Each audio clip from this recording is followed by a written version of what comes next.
Hope everyone's being well. And I apologize for not joining last month's program because Sunandanan Swaminasi invited me, but I wasn't sure where I was going to be because Anuradhapura Swaminasi invited me to come to Koggala, to his monastery.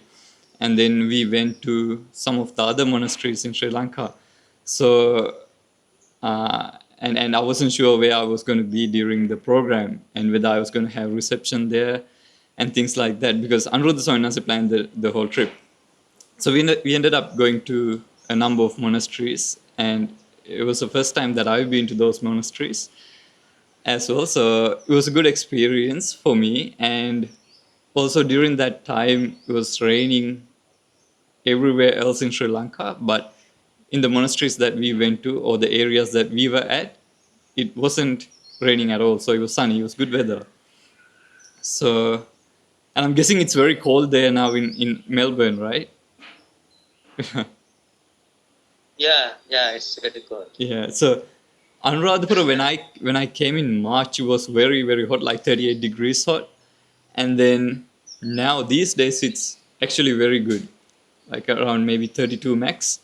And at nighttime it's pretty cold, like you would need a beanie and a long sleeve t-shirt kind of cold. So so it's very good these days. And so I'm in Katukaliyawa now, Anuradhapura. If you've been to Sri Lanka, you've been to Anuradhapura, and it's about 9 kilometers from Anuradhapura. And I'll show you around. So where I am now, this is, give me a second. This is the Seema. So Seema is it's a complicated topic that we come across in the Vinaya. Uh, it's there to, it's there so that monks can come together and discuss things and do the uposatha and those kind of things. But it gets complicated when, let's say, there's an existing Seema. Seema means area, by the way. It literally means area. So if there's a Seema already existing in that area, then it gets very complicated. Then we can't create another Seema within that Seema. So, yeah, and it gets complicated like that. So Anuradhapura town itself is a Seema. So this place falls just outside of that Seema, and hence we can have a Seema on our own. But if we were inside that Seema, then we can't have another Seema within that Seema. So, and in Australia, in Ripplebrook, we use the whole village as a Seema. And then in Berwick, they have a Seema on their own and things like that. So this is the Seema here, and then I'll show you the other places here. So behind me, that's Lokusavanas's kuti. I don't know if you can see far away, there's a white building there. That's the meditation hall. This is Lokusavanas's kuti. And this is the library. That's a two-story building. So that's the ground floor is the Dhanashala, and then on top is for retreat, yogis, accommodation for yogis. So around 24 people can stay. And then on the other side, you can see really far away. There's so there's 8 kutis on that side, one somewhere, and then 2 more on this side. So there's 10 altogether. And this is the body tree. There's some Pakan there, and there's a children's program here today as well. So another month is conducting that. So this is the scene. This is where we get Kanatahan and we do the discussions. And so, yeah, that's Katukaliyawa. And it's a nice place. I really like it. And if I can stay the Vasa here, I might stay here as well, here for the Vasa as well. And but there's stories saying that the person who donated this place wants to take it back and give it to a different monk. But then he also has said that he's going to split the land between Dhammajiva Swaminasi and the other monks so that we can stay here. But there's no final word yet, so I'm just going to wait it out and see what's going to happen. And we can go Pindapata to the village. Sorry, we can go Pindapata to the village, and it's a nice place. It's a very relaxing place, and you can mind your own business and practice on your own. So that's Anuradhapura, Katukaliyawa. And so when I go Pindapada, one thing that I noticed is how rural this part of Sri Lanka is, and the people, a lot of the houses here, they're still under construction. They haven't been finished constructing because the cost of living is increasing very, very rapidly, and every month the petrol prices are increasing, and it's getting very difficult for the people to have access to even their basic needs at times. And if we look at sutras in the Sutra Pitaka, for example, in the Diga Nikaya, there's a sutra called Kutadanta Sutra, and Buddha talks about how to recover from a damaged economy, right? So Buddha points out that if poverty in a society, by the way, this is just knowledge. You don't need to know this stuff to practice mindfulness, but I'll just explain it because we got to this part. But in this sutra, Buddha explains that if poverty increases in a society, then that leads Recording to in progress. If poverty increases in a society, that leads to theft in a society, and from that it consequently leads to a failure in a society. So I think even in developed countries during COVID, unemployment rates went up because tourism was dead, and a lot of people lost their jobs. So unemployments were increasing everywhere, and as a result, we also saw theft and crime rates going up, and so somehow we recovered from that. But in certain parts of the world, in developing countries especially, these are still underlying problems that are there that we can see. And if we think about, historically speaking, maybe French Revolution, for example, in the 18th century started because of, well, the main reason was inequality, but also there was cost of living was very high. The gap between the rich and the poor, it was very, very high as well. And then the trust or distrust in the government officials was there. And so because of these things, people then began to go to the roads and protest against the royals. And so they then changed from a monarchy to a republic after the revolution. And if you look at the state of Sri Lanka, or any developing country for that matter, these conditions or these causes are also there, albeit not to the same extent, but they are there. So at any point, it can ignite and just explode, go into chaos. So in the sutra, in the Kutadanta Sutra, Buddha explains, if a society is in this state, there is a lot of poverty and a lot of unemployment rates, what the government should be doing is not to give free things to the poor people, but rather encourage them to work on their own, or develop and grow on their own. So Buddha says a government should. So in this sutra, Buddha gives an economic plan, and it might be one of the first recorded economic plans. And the economic plan that Buddha proposes is what we call an agriculture-based economic plan. So Buddha states that the government should give the farmers or the people seeds so that they can grow their own crop, and then for anyone who wants to export this crop and trade, the government should develop or support these people, and by giving them what they need, the background stuff, or creating links between countries and those kind of things. And that's what the government should be doing. Rather than giving them free things, the government should encourage them to develop on their own. And this is something that Buddha say that then eventually this will lead to a more stable economy. And if we sort of apply this to a modern society, I think obviously to get rid of, or one of the main reasons for poverty is unemployment. And so the government should create jobs, and the way to create jobs is to encourage people to start businesses. Once a business is started, then jobs are going to be created. People are going to be employed.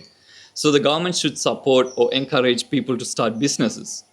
And from that, jobs are created, and from that, unemployment rate decreases and poverty decreases.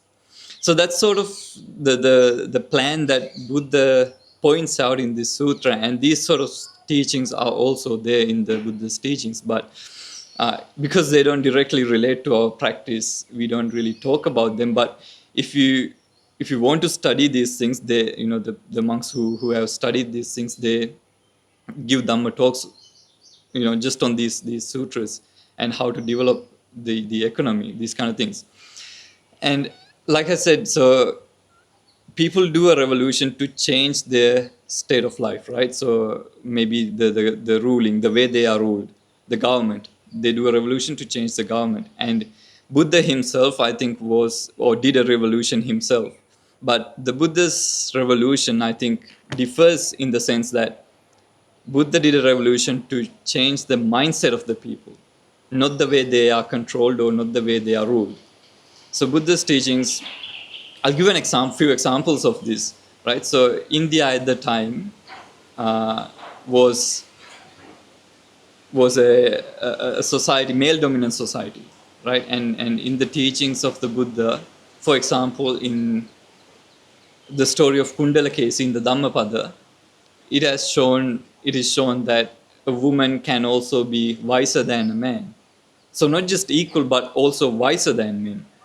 So in a male dominant society, I think this was very, very radical, right? To say such a thing. And the Dhammapada Gatha for Kundalakesi is also very beautiful. It says, I don't know if I can remember the whole thing, but it says, Yo sahasang sahasena sangrame manuse jine ekancha jayattanan save sangama juttamo. It means rather than winning debates and arguing with people and winning these arguments, it's a lot better to win this war that you have within yourself.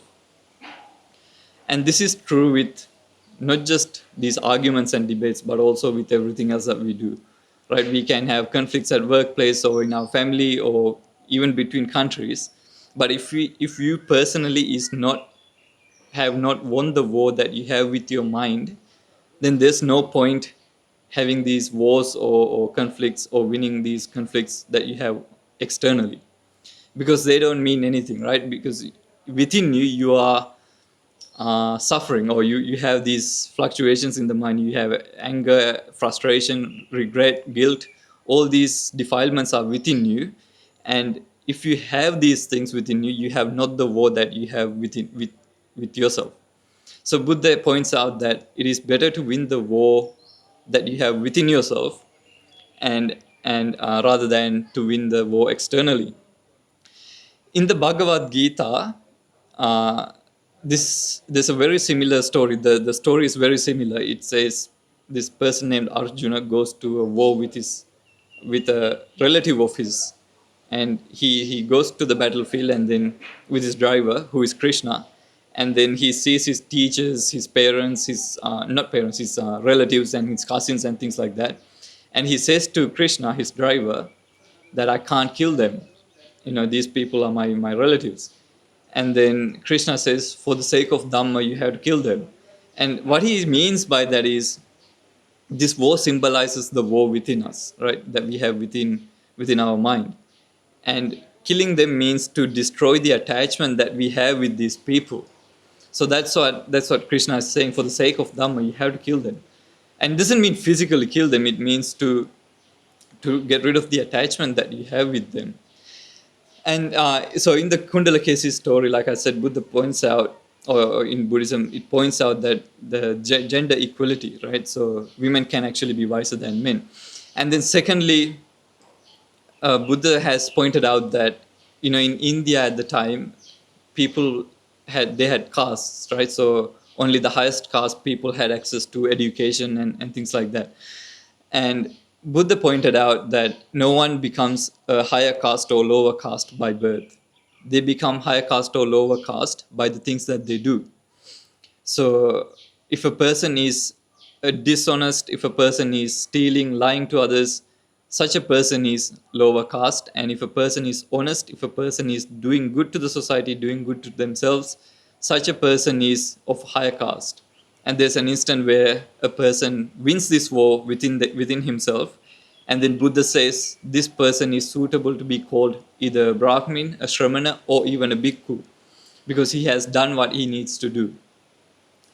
So that's the second thing that I wanted to point out. And then thirdly, so Buddha was obviously from a royal family, and he, if he wanted, he could have used the power of the kings that he knew to spread his message, right? But he didn't do that, and he even used the language that most of the people in the society used, which is Magadhi, that we call Pali now, uh, to spread his message. So the higher caste people or the more educated people in that society at the time used Sanskrit as their language. But Buddha didn't use Sanskrit. Buddha used Magadhi so that more people, more common people, could access and understand the Buddha's teachings.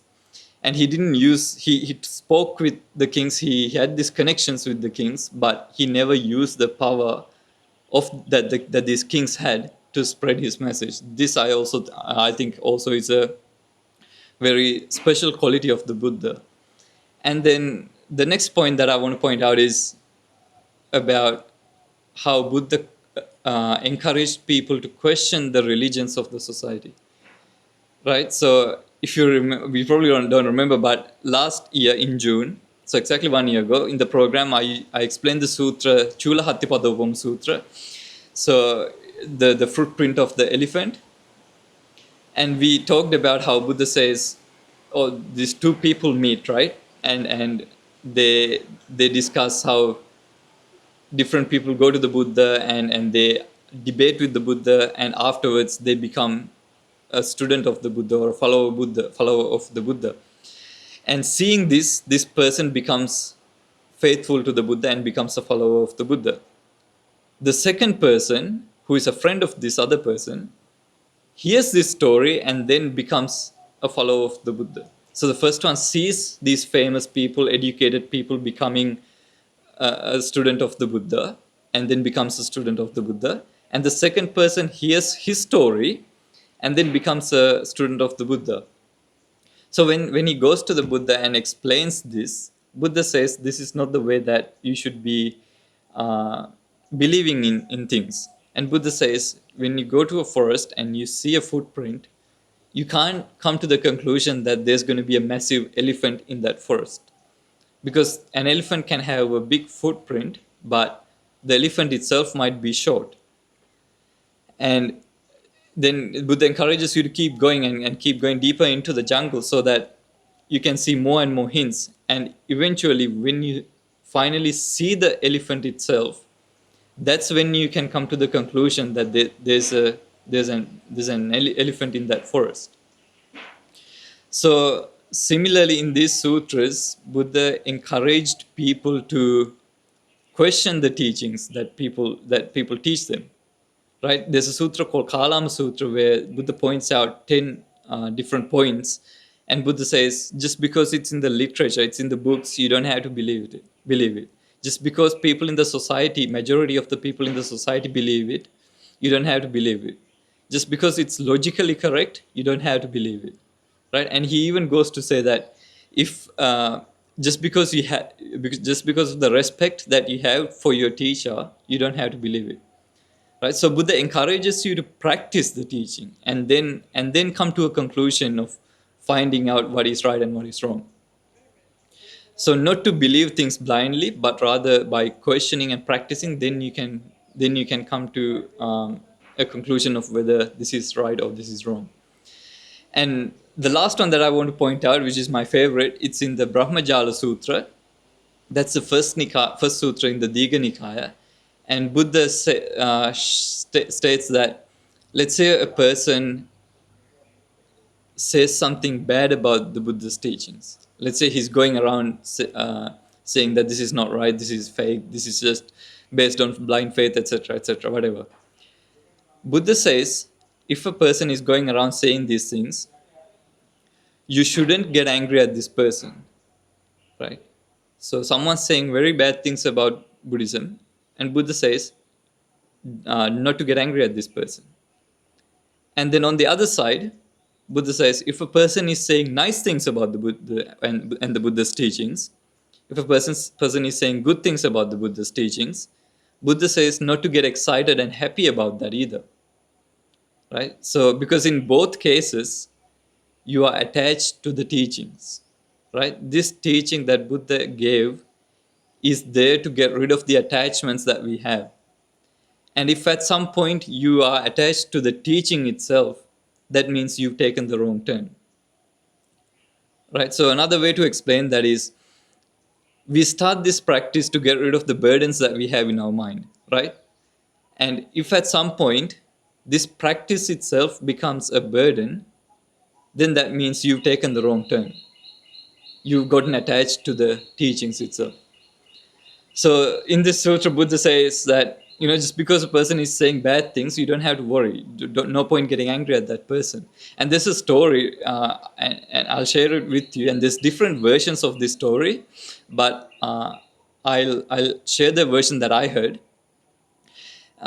It goes like this. So Abraham Lincoln had a drawing or painting or a picture of a horse in his office, right? So one day he called his secretary or his assistant and asked her, if a person were to believe that the tail of a horse was also a leg, how many legs would the horse have?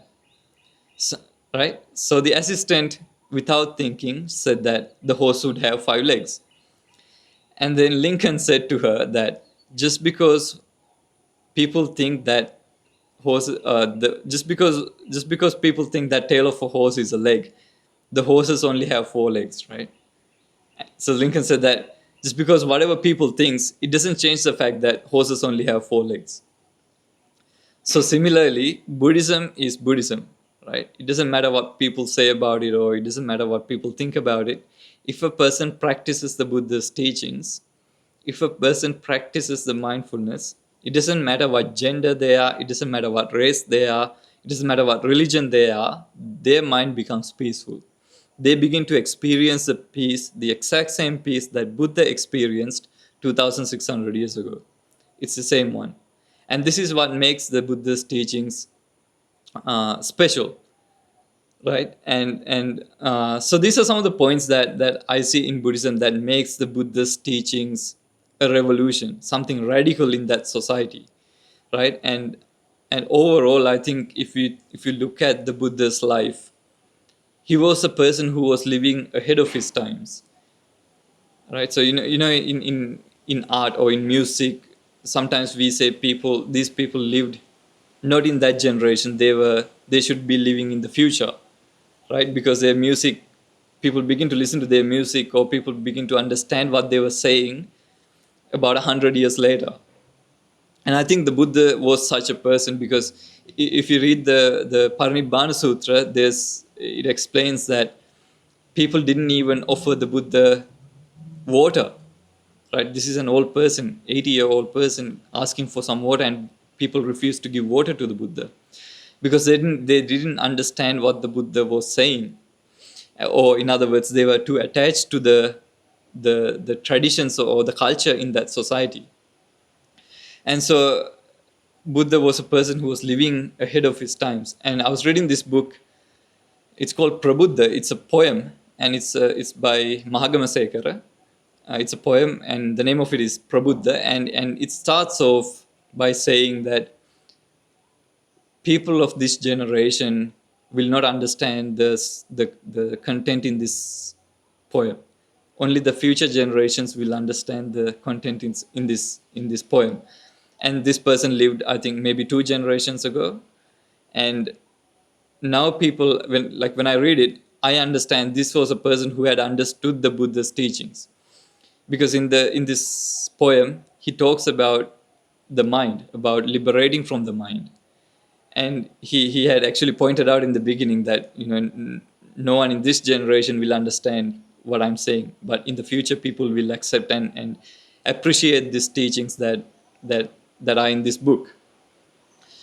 So that's something that I wanted to share with you about the Buddha. And maybe you knew about these things, maybe you didn't know about these things, but they're not related to our practice directly. But I think as people who practice the Buddha's teachings, I think it's good to know about the Buddha and the things that he did, right? Because, you look at psychology, they use mindfulness quite a lot. But whether Buddha gets enough credit for that is, up for debate, I think. And Buddha 2,600 years ago explained the potential of practicing mindfulness. He was the first person to show this. And in the Satipatthana Sutra, Buddha says, Ekayano ambikave maggo sattanang visuddhya soka pariddavanam samatikamaya dukkha domanasanang attangamaya nyaya sadigamaya nibbanasa sachikiriyaya. 5 benefits of practicing Buddhism. And at the end, Buddha says you can liberate from your mind, you can attain nibbana, and also you can develop wisdom, you can get rid of suffering, you can get rid of the mental fluctuations that you go through. Right? These are all benefits of practicing mindfulness.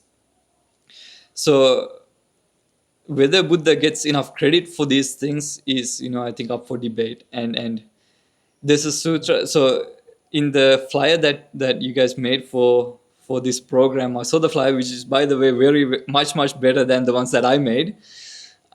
There's a Pali verse, appamato namiyanti, which means a person who does not waste time. Appamada means a person not wasting time, right? Appamato namiyanti, they don't die. So in Pali, miyanti means to die. There's another word that we use in Pali, which means kalankato. Kalankato also means to die. And in Sinhalese, the Sinhala translation for kalankato is kalakriya. So kalakriya means, again, to die. But I think it's a beautiful way of saying dying or dead. Because kala means time and kriya means what you have to do or what is most suitable to do at that time. So at this time, what you have to do, the only thing that you can do, the most suitable thing for you to do is to die. So that's what the kala kriya means. So it's a beautiful way of saying to die, right? So the problem though is if a person has desires, they can't die peacefully because their mind, even at the moment of death, their mind is asking for something, right? So you know how your mind is always asking this and that and this and that. It never ends, right? It's always asking for something. And at the moment of death, it's also going to be asking for something. That is the harm, or that is the danger of this, because the mind does not stop asking for these things. But if a person practices mindfulness and is able to get rid of these attachments, they're not only going to be living in peace, but they also die in peace. And there's a saying, or there's a word that we use for enlightened people. We say, Katankaraniyang. Katankaraniyang means they've finished what they have to do in this life. So we come to become a human, we become a human being for a purpose, and when a person has finished that purpose or fulfilled that purpose, that person has finished what they have to do. And that purpose that we come here to do is to liberate from the mind, or to get rid of these attachments, get rid of the ignorance that we have. And so as a result of that, Buddha says a person who is enlightened has finished what they have to do. So whether it is death that they have to do next, they can do happily because they've done everything that they have to do. Their mind is not asking for anything else. And so that's what the sort of the ultimatum of what happens when you practice mindfulness. And that is what we call fully enlightened person.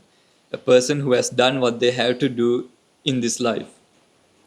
And there's a sutra that also comes to mind. How's the time?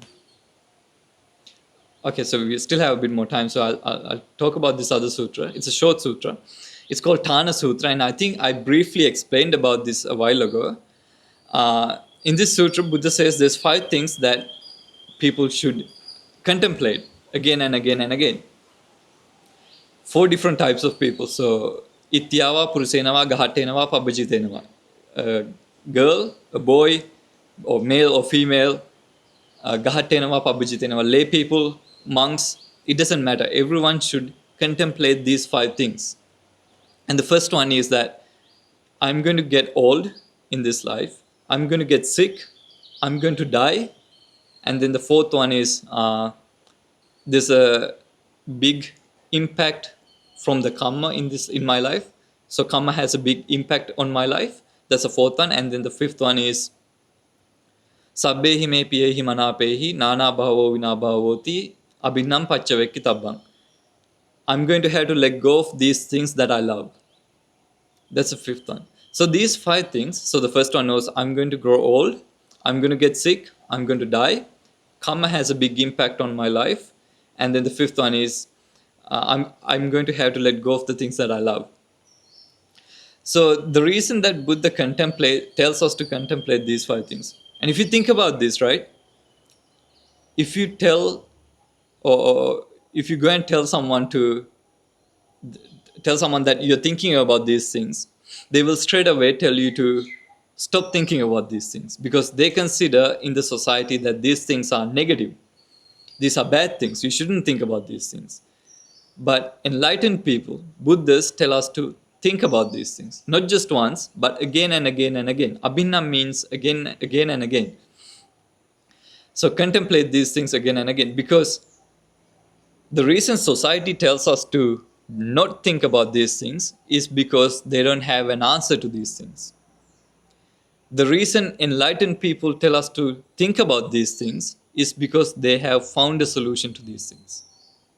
And what they teach, what enlightened people teach, what we call the Dhamma, is the path to finding that solution to these 5 things. Right? So what we call the Dhamma is the solution to these 5 things: growing old, getting sick, dying, impact of karma in our life, and having to let go of the things that we love.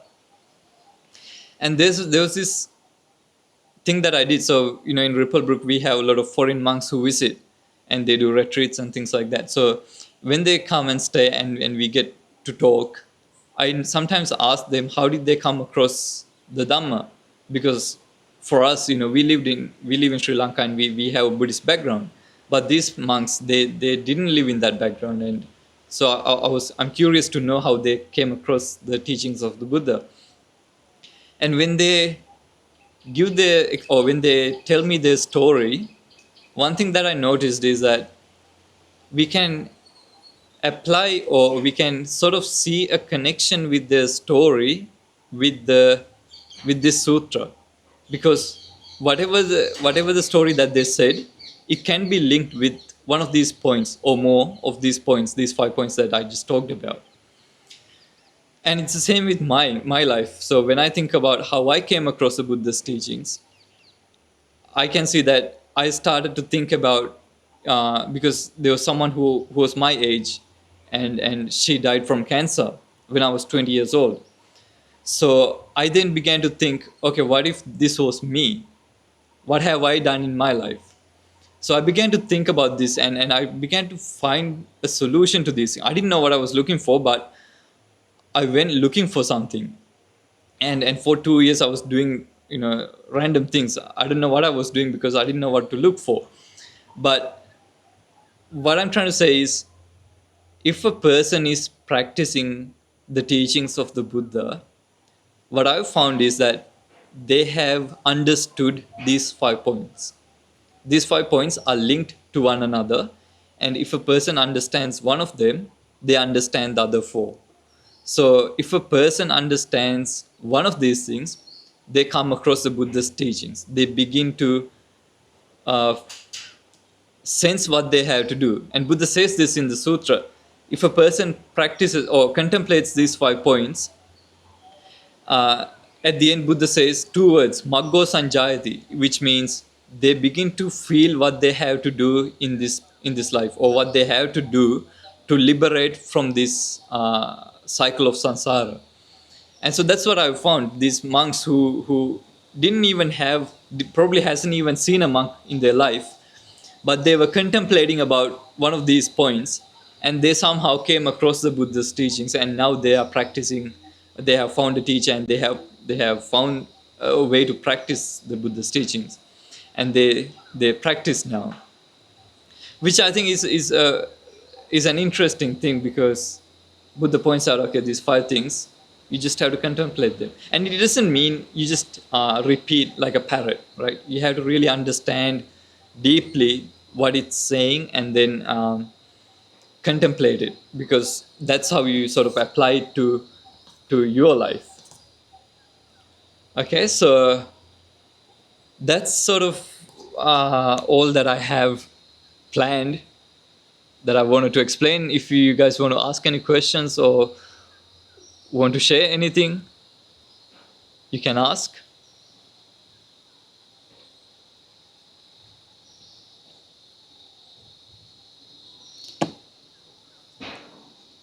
I don't know if you could hear me properly, clearly. We could hear you clearly. Okay. Yeah. Can you hear us, Yeah. Sangat? Yeah. Yeah, today our setup is not very, very good because we cannot connect to the mixer here. But anyway, we can in from the laptop. Okay. Yeah, and today we have Malchani from Druin. Druin. Yeah. Okay. You know. Yeah. Yeah, yeah. Uh-huh. Today Samadhi and Dilita didn't come. They were busy Okay. moving their house. Yeah. Okay. But Asita is here. Asida. He is young at it. Yeah, he's the youngest. Akinchana here. Oh, okay. Yeah. That one's my. He's giving me updates for Bodhisattva. So he's giving me updates, on a weekly basis about what's happening in Rupelbrook. So I'm updated about what's happening. So yeah, and I think he joined last month's program, right? The mindfulness program. Yes, yes, yes. Mm-hmm. Yeah. Yeah, and I was speaking with Anuradhapura, and he suggested that